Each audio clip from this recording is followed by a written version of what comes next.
triangulaire entre les deux tours pour le deuxième tour. Les Verts ont surpris tout le monde en maintenant leur candidat Jean-Marc Soubest. Une décision acquise par un vote avec 7 voix d'avance sur 52 participants. Arrivé troisième en mars avec plus de 16% des voix, les écologistes font donc bande à part.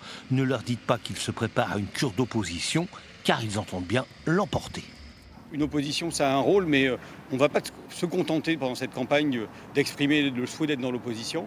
Je pense que depuis hier, on reçoit énormément de messages de soutien. C'est une vraie offre politique pour les Rochelais. Les 2F, c'était un petit peu le monde du passé. On propose aux Rochelais une solution d'avenir. Pour Jean-François Fontaine, le maire sortant, l'absence d'accord le prive d'un fort potentiel de voix. Arrivé second avec plus de 32% des suffrages, une fusion lui apportait une réélection quasi assurée. Pour autant, il se veut serein, l'électeur tranchera. Et vous savez, les responsabilités, c'est toujours exigeant. Je me rappelle des réunions quand on piétonise une rue, quand on fait une piste cyclable. C'est exigeant comme travail. Et puis, il y a le confort de dire on ne veut plus être aux responsabilités, on veut pouvoir exprimer notre désaccord. C'est leur liberté, il faut laisser à chacun sa liberté. En tout cas, moi, je propose un projet environnemental extrêmement ambitieux. En tête au premier tour avec plus de 33%, Olivier Falorni croit, lui, en son étoile.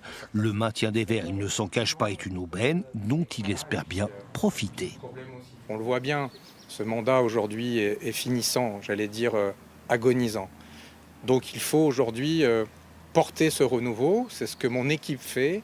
J'ai déposé ma liste vendredi matin à la première heure du premier jour.